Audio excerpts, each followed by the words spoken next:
an issue they may agree on, may disagree on, whatever. What advice do you have for them how to interact with legislators? Senator? You know, I think there's been a good model set up in the area that I represent way before I was around.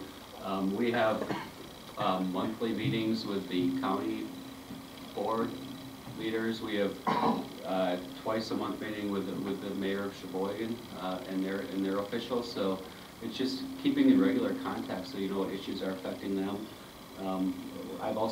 We also have monthly meetings with the superintendents in my district. So I think setting up those regular meetings with your representatives.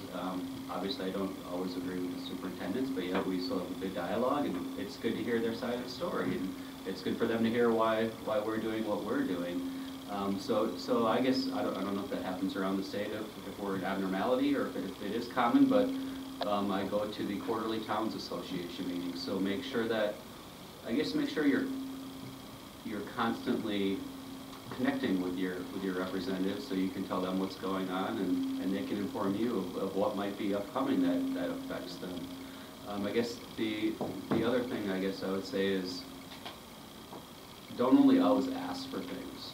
Thank them when they do things well too, and publicly thank them when they do things well. I mean that's been maybe one of my, not with the municipalities, this isn't a criticism of your group, but there's other groups that just always focus on the negative, even when the legislature steps in and does some positive things, and then the budget is passed and they still only focus on the negative. It'd be nice if you would get some credit for some of the good things you do and not just yelled at when you're doing bad things. But it doesn't matter to me. I'm going to keep doing what I think is right. But it's always good to get a little positive reinforcement. So that would be my, and this isn't a criticism of my mayor or the city president over there. I have very good working relationships with the municipalities in my area, even the mayor who isn't of the same party as I am up north in my district. That's not the mayor up north. Didn't show up today, we failed to mention, but I mean, we still have good working relationships and understand that we need to work together and find solutions. So I can tell you're single and I'm married 25 years. You're not used to hearing all the negative stuff all the time. So I'm accustomed to it. So I guess the biggest thing is to pick up the phone and call, because it's one thing, and Kurt, you know, we work on a number of issues, and when something comes to my desk, a bill, and I'm not quite too sure, I pick up the phone and I'll call Kurt and say, hey, what do you think about this? Or I'll call Kyle with the Counties Association or someone with the Towns Association and say, am I missing something here? Are you supportive? What's the impact? But quite frankly, the league represents all the communities, and not all of you share the same sentiments on every bill. Tell me about it. So that's where we go as legislators, because that's your lobbying group. That's who's going to come talk to me about that bill. But I'm smart enough, and I think everybody here is, to understand that they may not represent what every single community in my district feels. So pick up the phone and call me and let me know, hey, this is important to me, this isn't so important, or just pick up the phone and call, let's go for coffee. And I try and have that same kind of relationship with everybody in my district, that they feel comfortable enough just to pick up the phone and call and say, Rob, what in the hell are you people doing down there on this bill? It could be just that simple. And if I don't know, I'll find out. I mean, by the time we're done here, we'll probably have well over 1,000 some bills, a couple thousand drafts by the time the session's over. It's crazy. So there's no way any one of us can be well versed on every issue. So, don't be afraid to pick up the phone and educate us, because that's the biggest thing. If we don't have that conversation, whether it be positive or negative, I'm not going to be the legislator I want to be, and I certainly am not going to represent my district. So simply just pick up the phone and call. And that's the thing I would give you. That's the best advice. Lisa. Sure. So I have the luxury of representing one part of one city. So my job is a little easier in the sense of being able to keep on top of where the municipalities are at in my district. Certainly building relationships, though, with your legislator goes a long way. I do hear from the city council members and from the county board members who represent my district.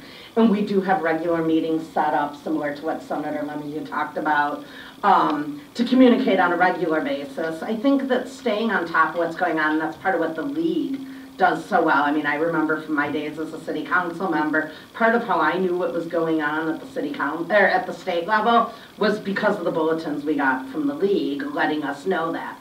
But knowing about what's going on and trying to communicate early with legislators, I think, goes a long way. When a bill is just about cooked and someone comes in with the problem with the bill, it's really hard to put the brakes on it and make changes. I do think that the sooner that legislators get that feedback, the more helpful that is. And that, so, you know, we have a responsibility to all of you. And again, I have the luxury of having responsibility of one entity, and that has its own government affairs person. So it's a little easier for me to do this. We're responsible for letting you know when there are things that, you know, trigger us to think, God, our municipalities might know about that, but also, you know, work with the league to make sure that you're up on what's going on so you can get your opinion considered early and potentially make changes.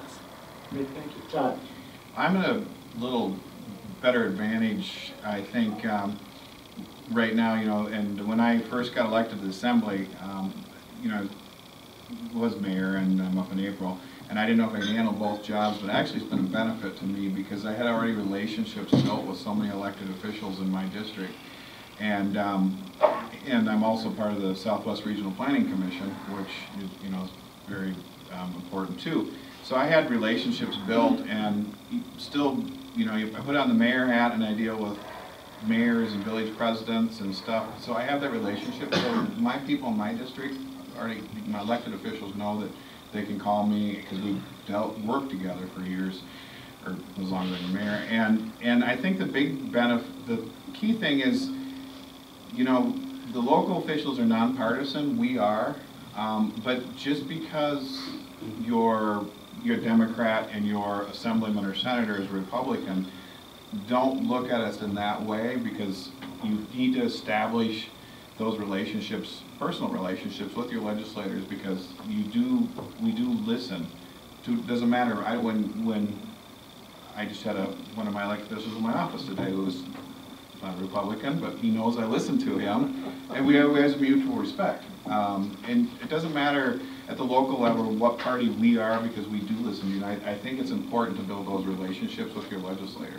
And I got to commend, you know, Jerry and Kurt do an outstanding job with the league. I mean, Jerry and I were talking, and we've had many conversations, and Kurt, 5:30 at night, or, I mean, you know, these guys are good, and they're a great conduit for you. And the county's association, they're good, and the town's association. All the local government people, lobbyists are really good, but it's just building the relationship with your legislature.